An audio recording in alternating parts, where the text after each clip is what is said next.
Hey, what's up, you paranormal fuckers?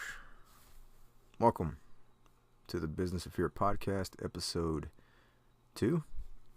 Am I wrong? Jesus Christ. I believe it's episode 2. I'm going to double check real quick. I could just start over, but fuck it, whatever. We are going to look. I want to say it's episode 2. Yeah, episode 2. Welcome to episode 2 of the Business of Fear podcast. I am Luis. Mr. Luis Antonio on my Instagram and Letterboxd. Letterboxd is cool. I want to talk about that for a second.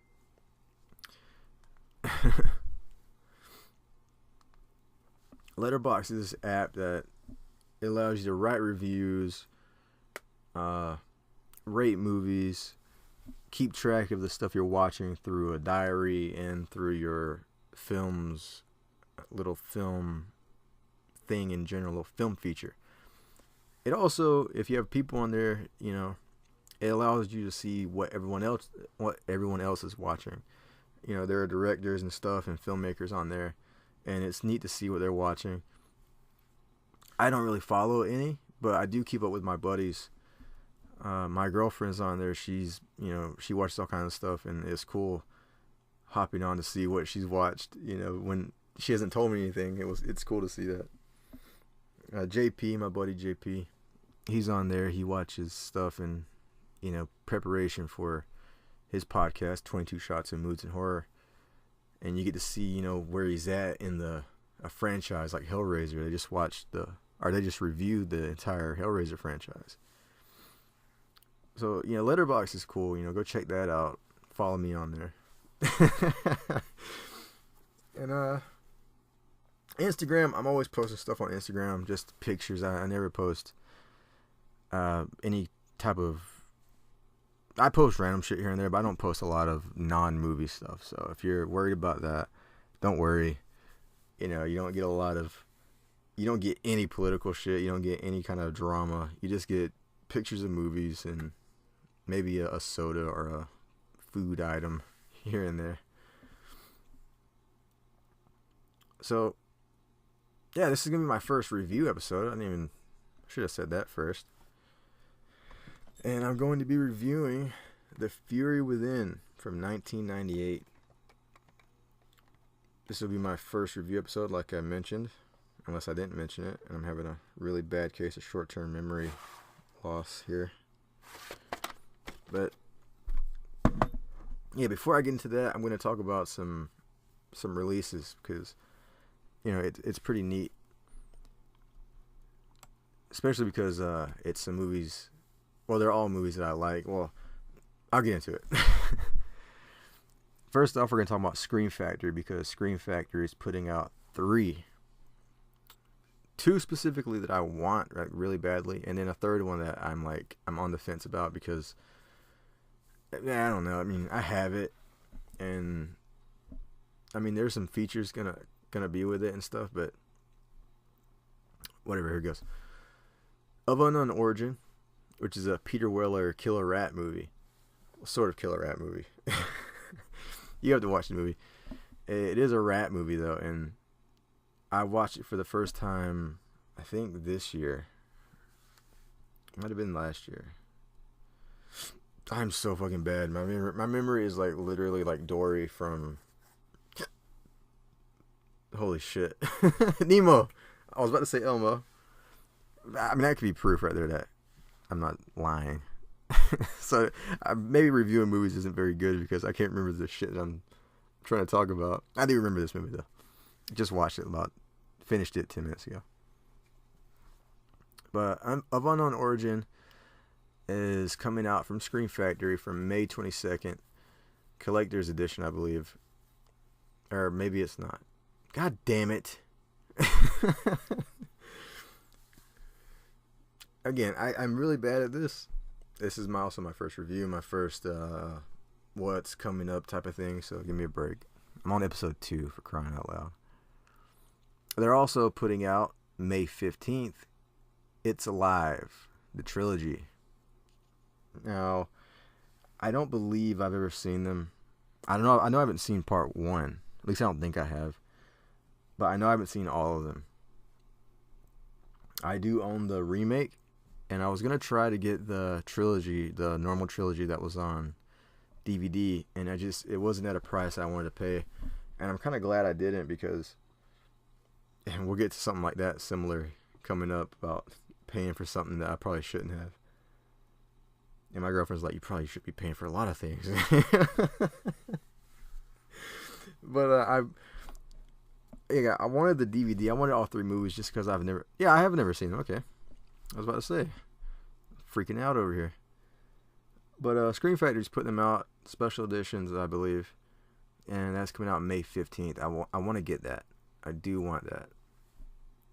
I'll do a franchise review. I promise it'll be better than this one. I'm gonna get better. This is all new shit to me. And the third and last one from Scream Factory is Cyborg. And this is the one I was on the fence about. Now, I love Van Damme. I love Cyborg. Cyborg is one of my favorite, Jean-Claude Van Damme movies. I believe it's in my top 6. It might be number 6 in my top 10. Or top 13. But a special edition of that is coming out. And I know there was a special edition years ago that came out from Albert Pune. Like, you can still buy it from his personal website. I think it's called Slinger, or it's some director's cut, which, from what I heard, was kind of bullshit. But yeah, I mean, I'm interested. I mean, I'm not turned off by it. I mean, I put it on here, so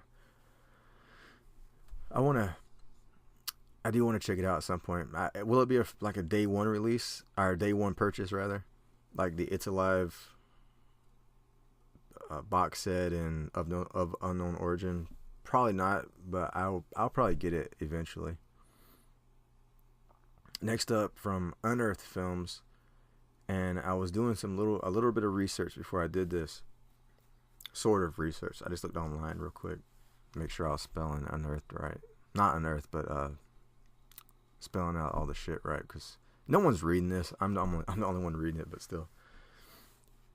The Unnameable, an H.P. Lovecraft story that was made into a movie and has a sequel. Now, here's the thing about this and why this is on my, I guess, priority list of upcoming releases. This one, The Unnameable, I don't believe, as far as here in North America, has never had a DVD release. It's only been on VHS, and I own both 1 and 2 on VHS, but it'd be cool to have it on DVD. And I have part 2 on DVD, and from what I heard, or from what I read earlier before I started this, they're going to be releasing, Unearthed Films are going to be releasing part 1 and part 2, The Unnameable and The Unnameable 2. So if that's true, that's going to be cool. I didn't find anything about it. I just saw a quick thing saying they're going to release both. That could be bullshit. Don't shoot me. I'm excited about it. Because, I'm trying not to watch too many movies on my VCR. I mean, the thing's old.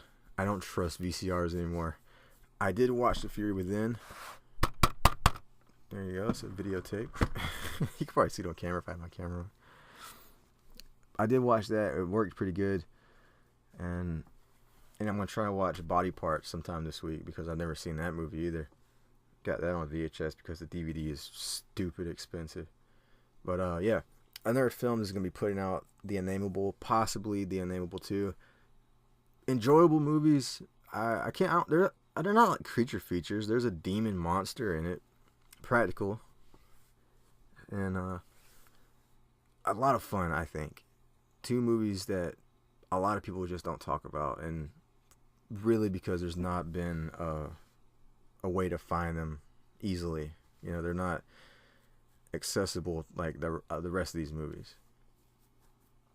Okay, the third company, and they're putting out 3 releases. And the more I thought about it, the more I'm I'm on the fence about it now with Cyborg, and that is Abominable. Now, I have Abominable. I have Abominable, and it has all the features except for a couple that this new Blu-ray has from MVD Rewind. You can keep up with them on MVD Rewind Collection on Facebook.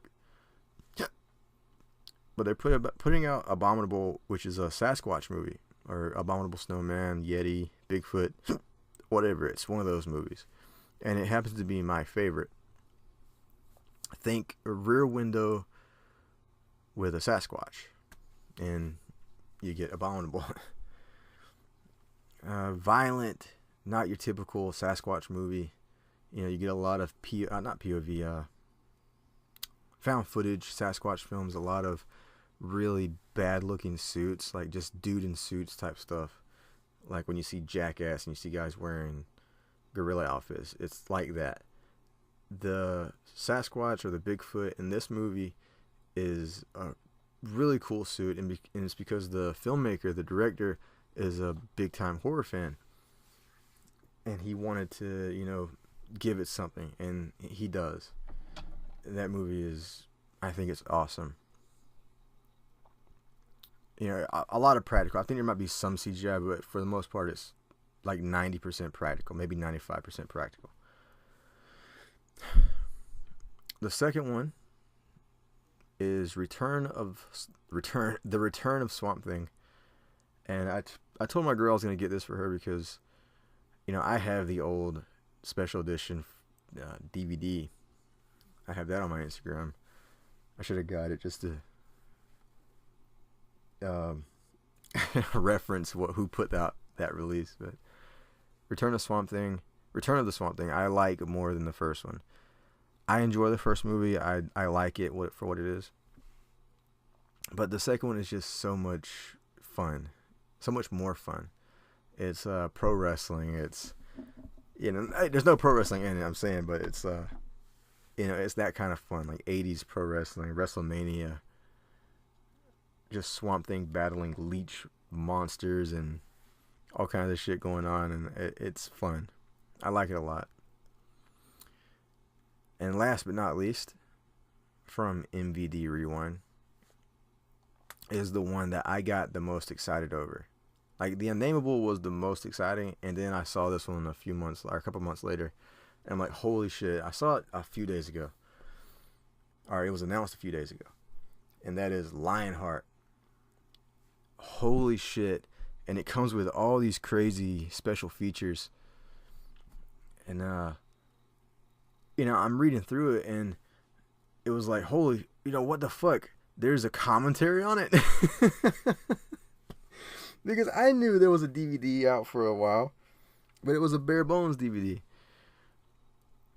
I have a shitty VHS, which is like recorded in LP mode. And for the people who don't know VHS talk, there are generally 2 modes, but there's sometimes 3. You get a long play and a short play. Now, a short play, you take like a 6-hour tape that you buy from the store. You know, it says records up to 6 hours. You can record 6 hours of whatever.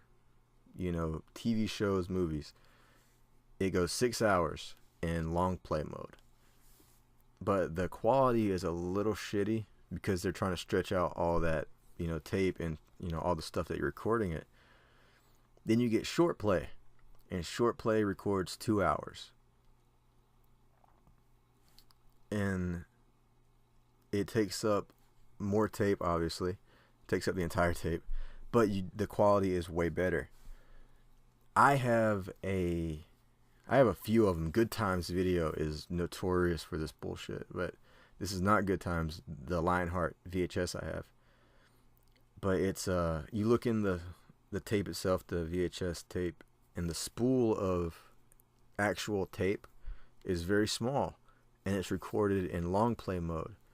So it's constantly staticky, really bad picture quality. The fact that it's on VHS is already bad enough because you're getting the sides cut off. I love VHS. I'm very nostalgic like that. But as a movie fan, I know you're getting fucked over when it comes to the actual movie.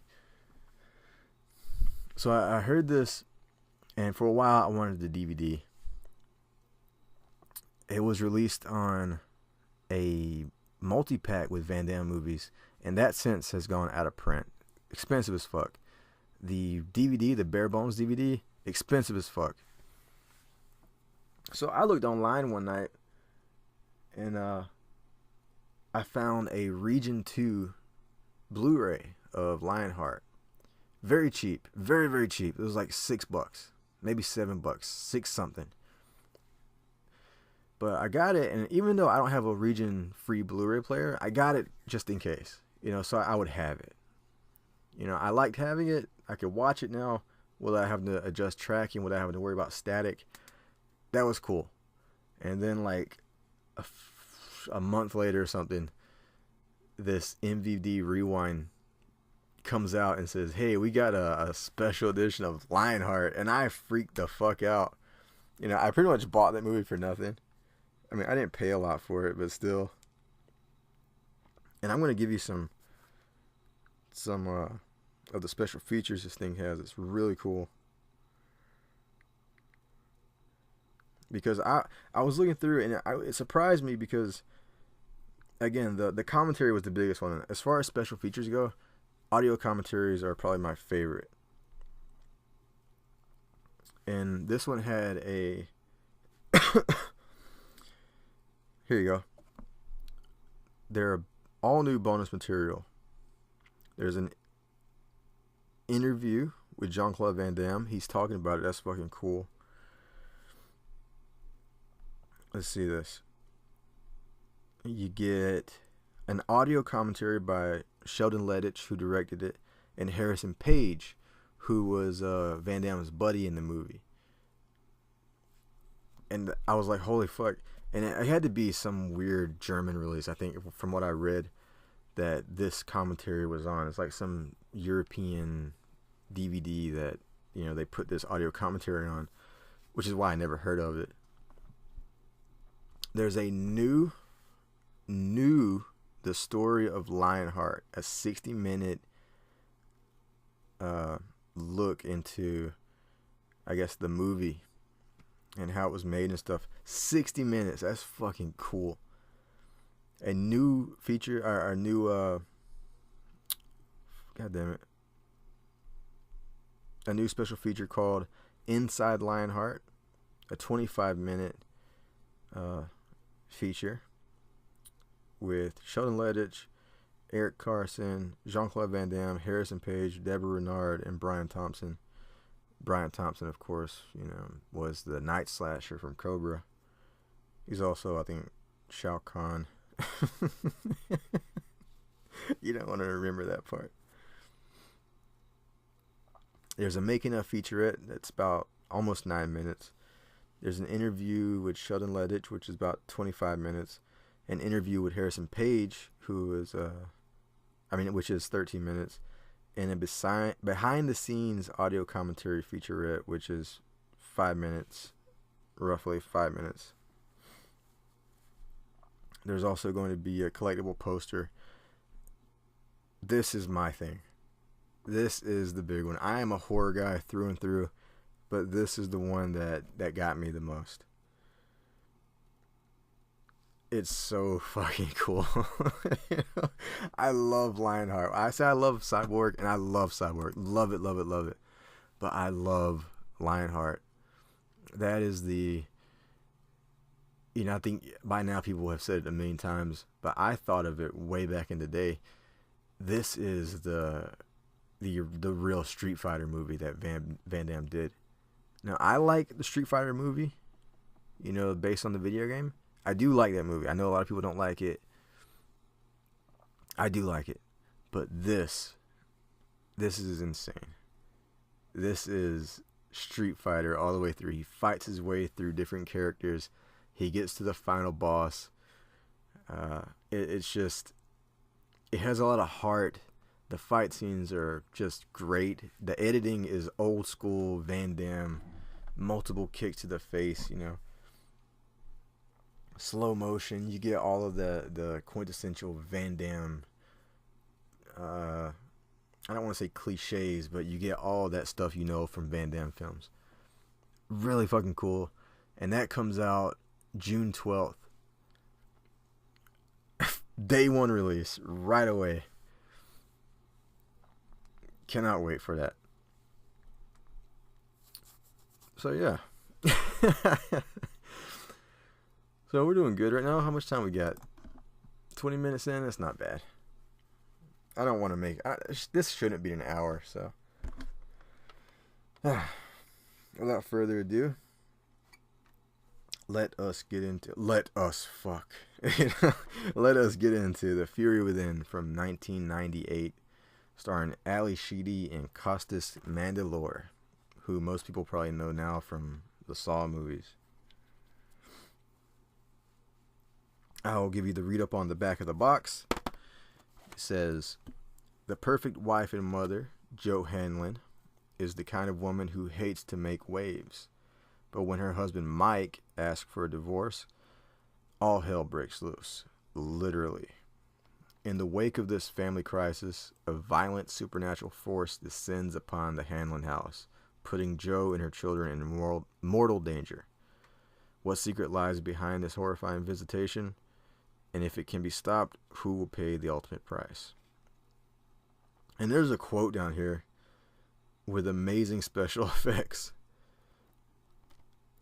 Yeah, and we're going to talk about that. But yeah, I think with every review I do, every time I talk about a movie, I will talk about my personal experiences with the film. I saw this when I was probably 9 or 10, maybe 9 or 10, and I saw it on TV, and the thing that I remember most is the dog, T-Rex. And for some reason I thought it was a killer dog movie for a long time before I looked it up, and it was like, hey, it's not really a killer dog movie, it's more of like a poltergeist type of movie. But it's sort of a killer dog movie. You get some of that going on. I mean, it's not going to be on killer dog list movies because it's not. It's just sort of in there. There will be spoilers for this, so I should probably start out by saying that before I do these things.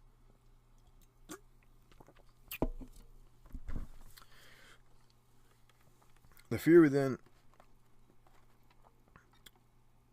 This is a movie I was watching with my girl and our kid. We were watching Short Circuit. Ali Sheedy's in that. And I got this overwhelming sense of nostalgia. And I was trying to think why, like before I did this, I was thinking, why did I do that? And it kind of hit me that there are a few movies from Ali Sheedy not all around the same time, but that I saw when I was a kid. That's Man's Best Friend, Short Circuit, and The Fury Within. And all three of those movies make me think, like one makes me think of the other two. Short Circuit, watching that made me think of Man's Best Friend. Thinking of Man's Best Friend made me think of The Fury Within. Now, The Fury Within, the reason I think of it whenever I think of Man's Best Friend, and I almost did a double feature review, but I figured I'd, try not to overwhelm myself with two movies. The reason I think of it is because in Man's Best Friend, Ali Sheedy is opposite a dog, Max. And he's not a Rottweiler, but he has I forget what he's called. It's like a Tibetan something. Mastiff, maybe a Tibetan Mastiff. But he has like the markings of a Rottweiler, the dark fur, brown around the mouth, the little dots above the eyes. And I can't help but think of The Fury Within because there's a dog in this movie, which is a Rottweiler, and sort of terrorizes her and the family. I'll get into that. But yeah, I always think of those three movies. They always connect to me. And watching this, Ali Sheedy is good. That's like going to be the first positive thing I'm going to say about it. She is fucking good. Like, for all the movies I've seen her in, The Fury Within, Man's Best Friend, Short Circuit, Breakfast Club, there's some other ones. she's always opposite something. She's in something. She has to work with, what, her surroundings. And, in this one she has to deal with paranormal shit going on. But she never has an off day. From what I see, she's always just, on her A game. Costas Mandylor, he's Australian, I think. And they filmed this in Australia. So it's set in California, filmed in Australia. Costas Mandylor, of course, is Australian. His accent kind of goes a little funky here and there. He pulls it off, I think, for the most part. And there are times where he slips up. And like I said on the back, they're going through a separation. And there's a kid. The kid in this too. I was trying to think of where he was from, and I looked it up online. And he was a kid in Sleep Stalker, another movie that a lot of people don't know about from the 90s. Another fun sort of supernatural slasher.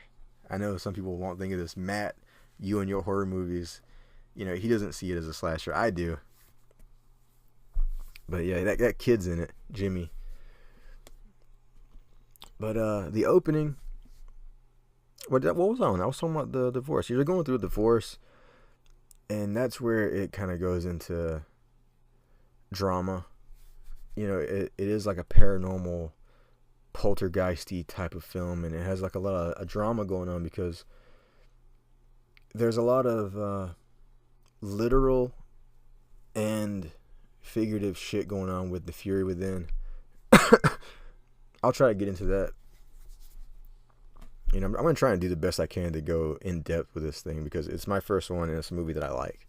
I do like it. But the movie starts out with these kids going to Old Man Willie, or Crazy Willie, I think is his name. And, he's the old dude, Crazy Willie, has a dog named T-Rex. And he has him chained up and he feeds him raw meat. And these two kids are going under his fence onto his land. And they're going in there to get apples off of a tree. And they know about the guy. They know about T-Rex, this dog. Which is cool, I always liked that as a kid. Seeing some, like a thing they know about. There's already a backstory to this dog. We don't know it, but this dog is known. Crazy Willie is known. And so they're getting these apples, and T-Rex breaks this chain and he runs after the kids, and the old man's running after him, and you could tell he's not in the best shape. And he takes the dog back to his house, and he goes inside into his bedroom, and he brings the dog with him, and he goes to call on the telephone, and then okay, there's an edit there because something was going on my computer. It was acting a little fucky. So it stopped me. There's a good 20 seconds where I'm not saying shit. I'm just looking at my screen. I don't know what's going on. But what I was saying was he takes the dog back to his place, and he goes in. He goes to call on his telephone. I don't know if he's calling the police. Who knows what he's calling, But he goes to call on the telephone, and he, collapses and he falls on the floor. And when he does, the dog gets locked in the room with him, and you hear the dog howling. So the kid goes back to his place, goes back to his house, and their nanny or maid or whatever she is making all kinds of stuff with apples. She's making applesauce and apple pies, and Ali Sheedy asks, where all the apples come from, and the kid tells her. So she takes him up to the Crazy Willie's place to apologize. And they go inside and look, and the kid walks into the bedroom, and he sees the guy on the floor, and part of his arm has been eaten because the dog was trapped inside. Which is weird because, when you first see him, he feeds the dog. It's not like he feeds him like a small snack. He does feed him something. And I think they said the cop later says that he was only in there for a couple days. I don't know. The body's rot and shit, so maybe he just decided to take a hunk out the old man's arm. But it freaks him out. Ali Sheedy sees it. It freaks her out. And the dog runs out. So this starts all the crazy shit that happens in the movie. With the kid getting in trouble where he's in the library and all the books start flying off and he gets blamed for it. And there's like spray paint that goes across talking about the librarian or the teacher, whoever she is, saying she sucks and books fly, and paint cans are in his locker and shit. He sleeps over with his buddy and the basketball starts flying all over the place, and they can't explain it. They're saying, it just did that, and they don't believe him because he's already, been in some shit. So, it's affecting this kid, and you think he's the reason why everything's happening. But then it starts going to Ali Sheedy. One night she's up and she sees T-Rex. She sees this big Rottweiler scratching at the glass. And then she goes to get a gun and she looks at the door and there's like this angle on the camera. And you see like smoke or light or whatever behind the door. And all of a sudden you see these scratches, choom, choom, choom, and the growling behind it. And I always liked that as a kid. Like, I remember that. That was cool. But it's affecting both of them, and they're trying to find out why. So they eventually get paranormal investigators, like this bald dude that comes in, and he's explaining all this shit, what could be the reason why and everything. And they initially think it's the kid, and then they find out later that Ali Sheedy is the reason why, all this paranormal stuff is going on. That her inner anger, all this stuff that she's been suppressing is pretty much manifested. She manifested it herself. And, the death of the old man and seeing the dog is what spurred the whole, I guess, manifestation of this monster dog. Which is why I was saying you could kind of put it in the killer dog category, but not really. Because there's a monster. It's a dog monster, all fours. It doesn't look like a Rottweiler. Bad CGI, just horrible CGI. Again, I like the movie. I like movies that have bad CGI, like Python.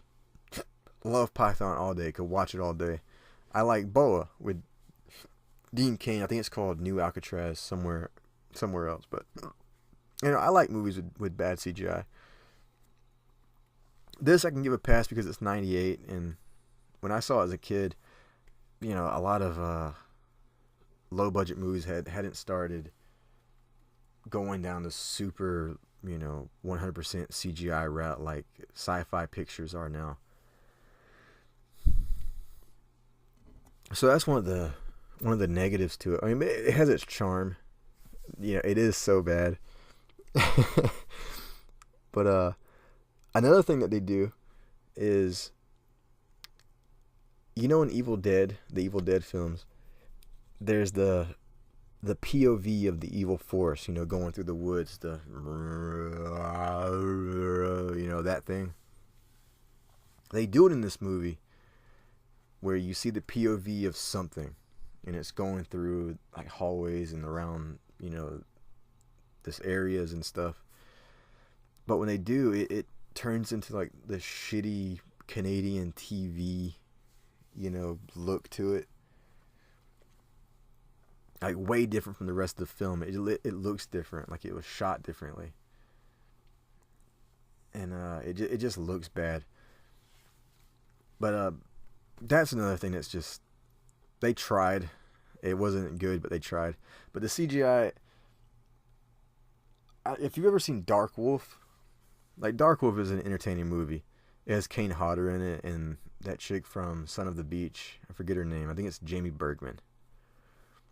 But there's a movie called Dark Wolf that has a really bad CGI werewolf transformation, and you can find that on my Instagram at Mr. Luis Antonio. How you doing? It's that bad if you've ever seen it. T-Rex himself, like the actual dog, or whatever the dog's name was, they could have used that. I mean, he looked good early on when he was just him scratching the glass and shit. That was threatening. This monster, the CGI dog monster, is just, it's not good.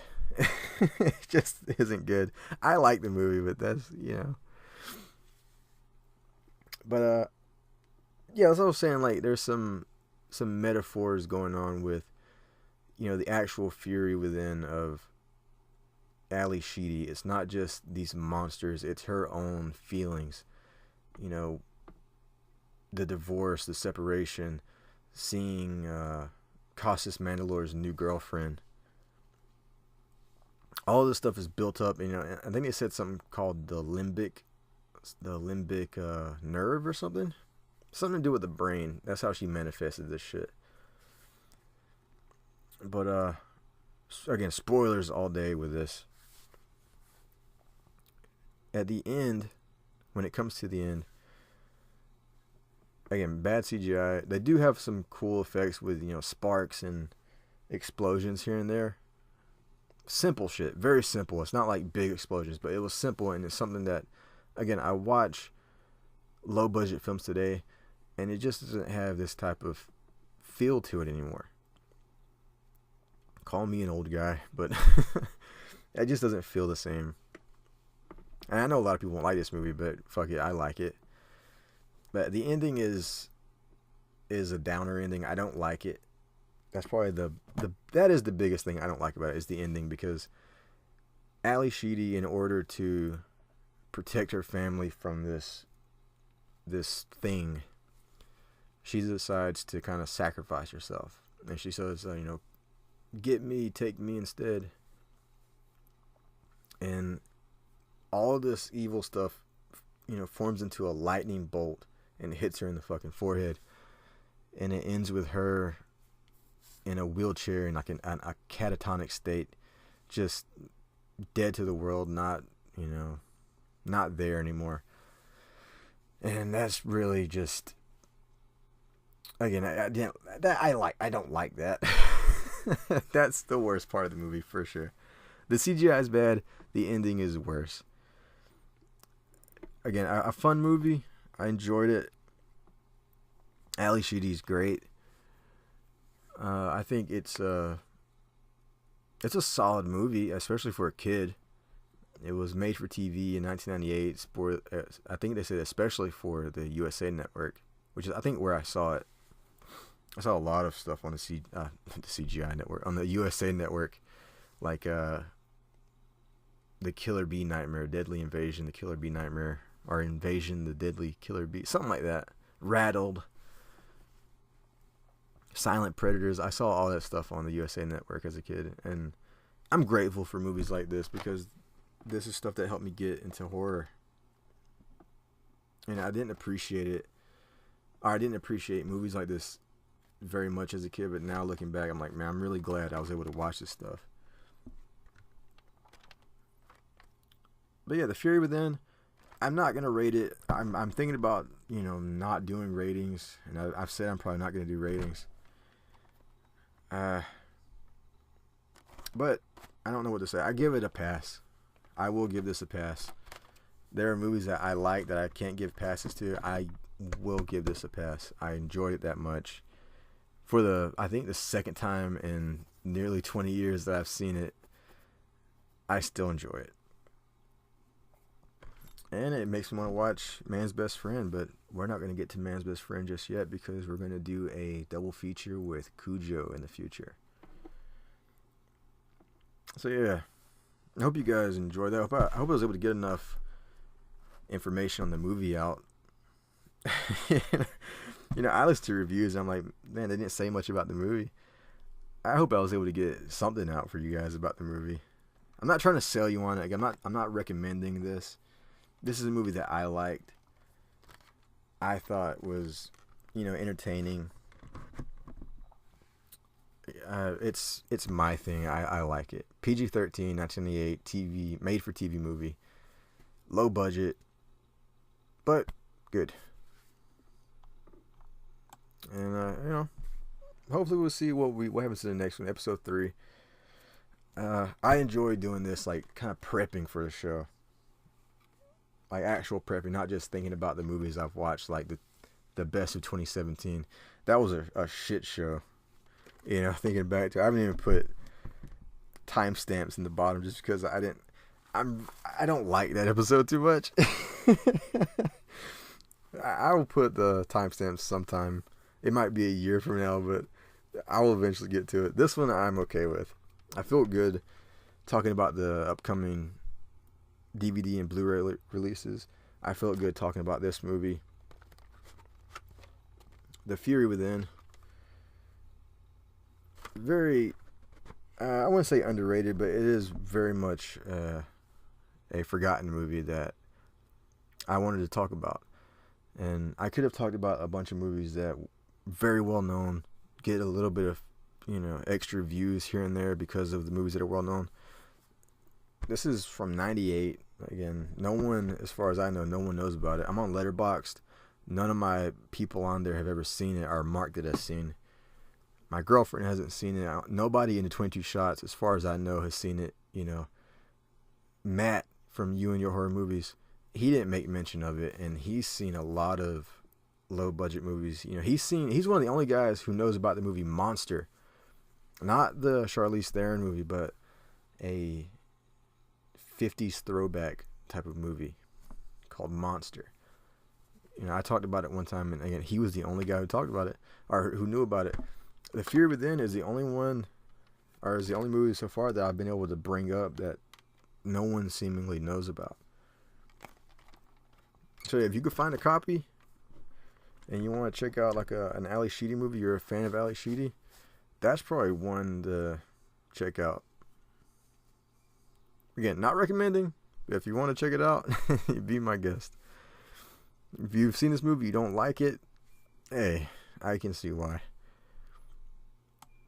But yeah, I don't know what time I'm at. I'd stopped the fucking thing at some point and had to start again. So hopefully it's not too long. Hopefully it's not too short. But yeah, that was The Fury Within. I am Luis Antonio, Mr. Luis Antonio on Instagram and Letterboxd. You can find the Business of Fear podcast right here on YouTube or SoundCloud. It is Business of Fear, one word, on both of those sites, YouTube and SoundCloud. I am not a SoundCloud rapper. Yeah, take care.